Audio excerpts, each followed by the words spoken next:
All right, what's up everybody? This is Brenton Brown from Forza Tuning and Performance. And what we are about to show you is a Stage 4R build on a 2020 Charger Hellcat Widebody, okay? So this is not just a regular Hellcat, this is actually Dream Giveaway's car, okay? And theirs is gonna be entered in their sweepstakes, so you have a chance to win this. They went above and beyond, and instead of giving away just a stock Hellcat, they've done a number of cosmetic upgrades, and they are going to be putting our 1,000 horsepower package on the car. So you're going to have a chance to win a 1,000 horsepower wide body Charger Hellcat that looks like nobody else's. So we're really excited to be involved with this. I'm going to give you a brief overview of some of the parts that we're going to use sitting behind me. During the build process, I'm going to go more in depth on the different products, more details about them, why we use the specific products that we do and where. This is going to start off the series on the Dream Giveaway build. So let's start off with the parts that are behind me first and kind of go over what basically is going to be involved in this build. Obviously, everybody knows we do a ton of Hellcat builds. So this is going to be basically in line with all the other ones that we do.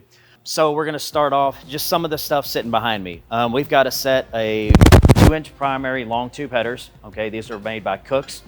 And they also provided us with these high flow cat pipes. So this is utilizing their green cat technology. This is a really, really good alternative for a high flow catalytic converter that really gives you a lot of reliability. Okay, some of the high flow catalytic converters on the market are really subpar quality. They'll last for a little while and they tend to get clogged up and lead to issues. So this is a really good alternative. If you don't want a dedicated race car where the cats are deleted, you want something that's street legal, pass emissions testing, this is a good alternative. So this is what we're gonna go through with on this car because we don't know what the winner of the car is going to do with the car, where he's gonna live, what emissions testing are gonna be there. So this is a rock solid option for this.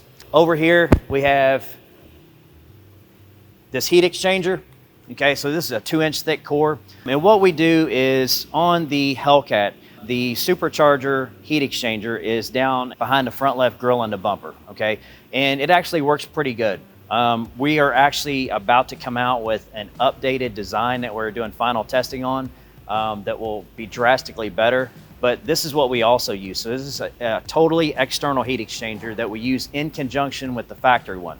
So utilizing this thing down in the bottom bumper grill really dramatically lowers intake air temperatures. And when you start increasing the performance of the car, intake air temperature is something that you really have to keep track of and to maintain not only good horsepower, but repeatable runs. Okay, so this is what this is, and we're gonna show you how to install it later on.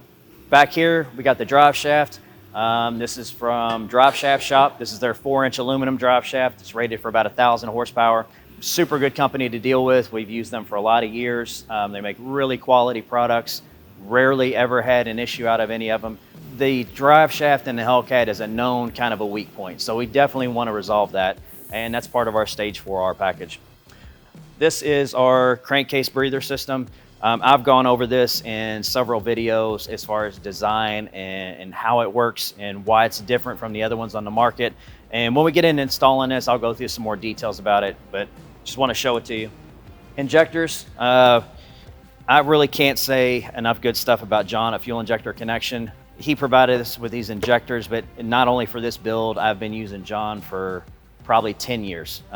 His customer service is literally through the roof. I can text John at midnight and tell him I need a set of injectors next day air, and he will respond back first thing in the morning when he gets out of bed, and boom, you know. So as far as customer service and injector quality, out of 10 years, I know I've seen one bad injector in 10 years. So I think that says a lot about the quality of his product.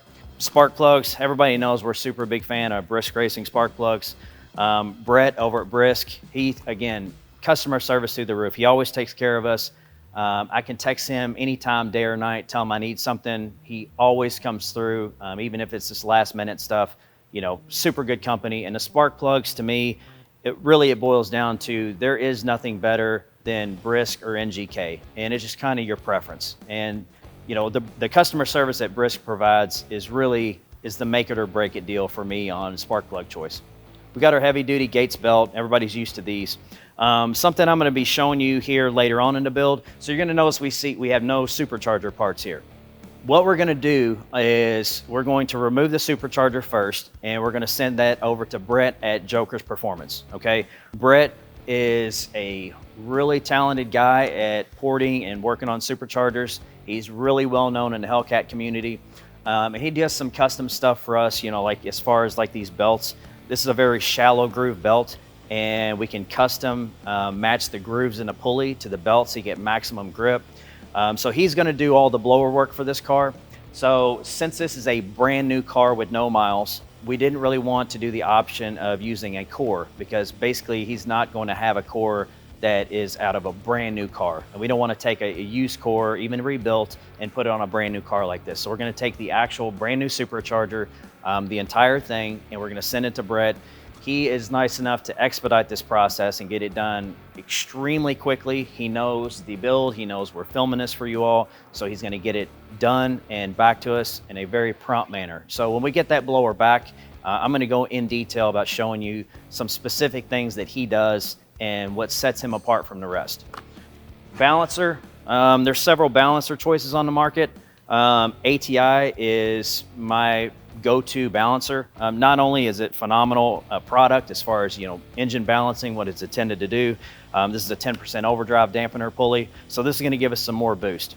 When you increase boost on a supercharged car like this, you basically have two options. You can increase the size of the crank pulley or decrease the size of the supercharger pulley, okay? In a situation like this, we're going to do both.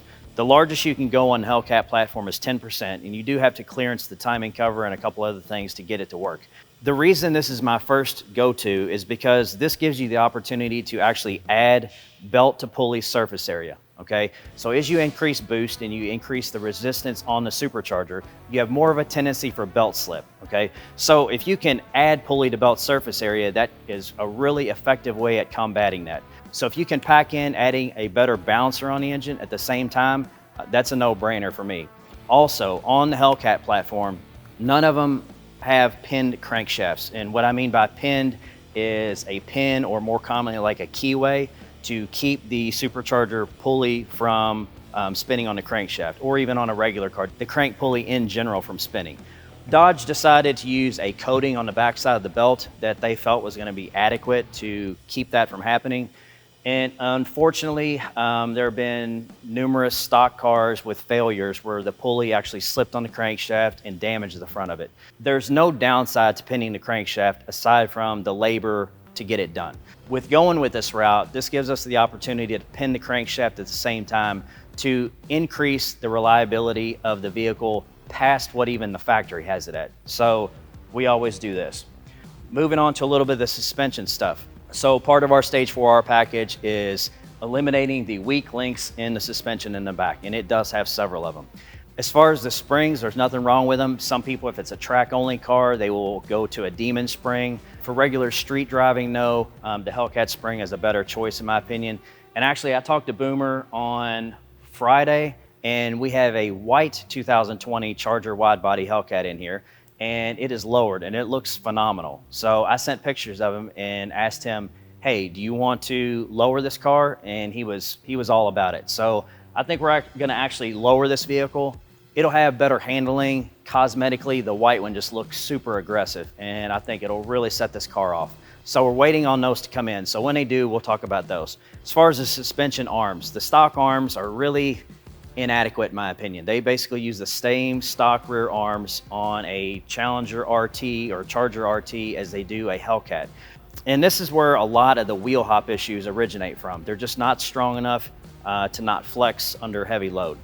There's several companies that make suspension arms. I can tell you without a doubt, the absolute best arm that you can put on a Hellcat-based vehicle is from a company called AAD. It stands for All Angles Design.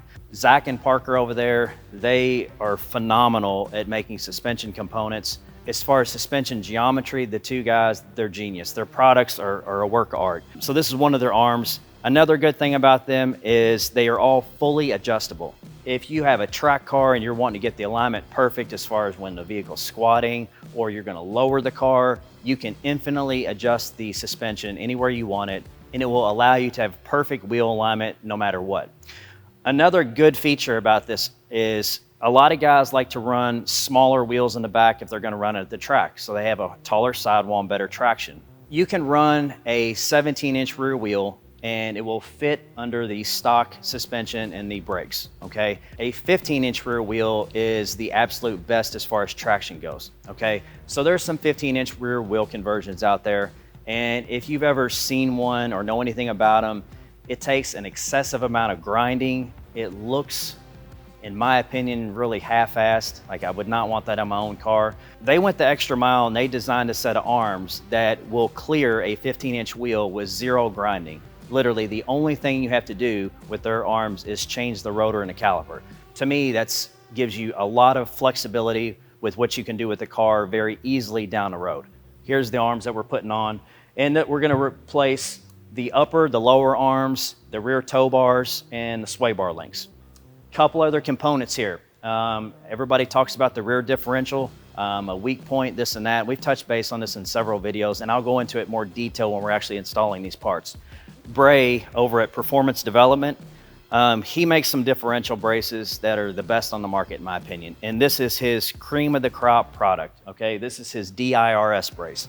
You can see the level of quality and craftsmanship in this is absolutely insane. The strongest differential brace out there, and I have not heard of a single differential case failure ever, no matter how much power, utilizing this brace, okay? So we are definitely going to be putting this on there. That way whoever wins this car can drive it as aggressively as they want to without any issues of anything breaking.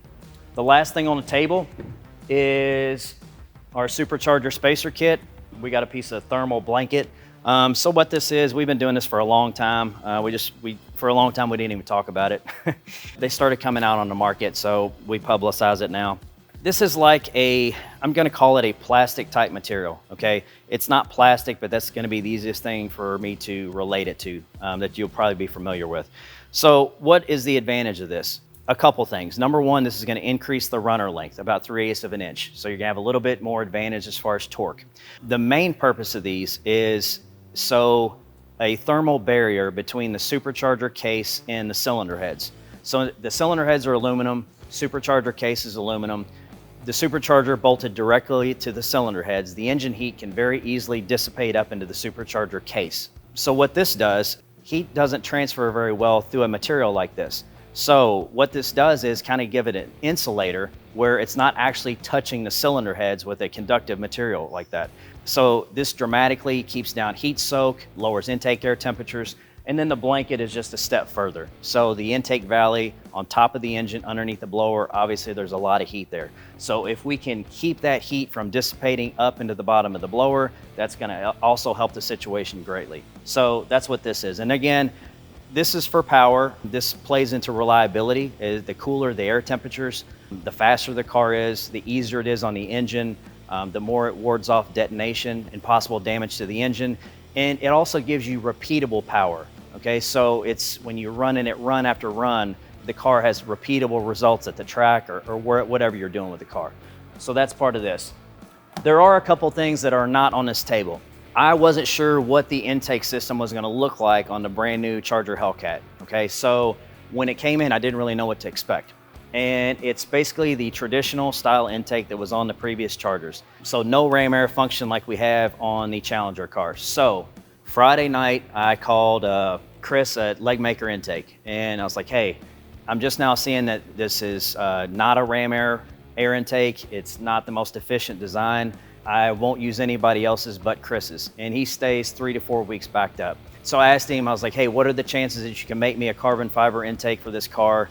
We've got to build it in a week. After he got done probably cussing me behind my back, he stayed up Sunday night and actually built a carbon fiber cold air intake for this 2020 Charger Hellcat specifically for Dream Giveaway, and next day aired it to me. So we should have that tomorrow.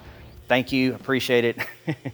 So that's about it. The Supercharger's not here yet, but again, we talked about that. So as things come in and we progress in the build, I'll give you some more details that I'm putting stuff on. And then if you have any questions, you can drop them in the comments as always, and we'll be happy to answer anything you got. Personally, I'm ready to get started on a car. That's the fun part for me. But if you want to know details on this specific car and how to win the car, more importantly, because that's probably what most people care about more than me ranting about how to build it, is you're going to want to go to their website, which is dreamgiveaway.com. Or if you want an even better chance to win the car, there is a link in the description, okay? And you can use our promo code to get bonus tickets to win this car. So good luck. This about wraps it up. So we're gonna get started on the build. Thanks, guys.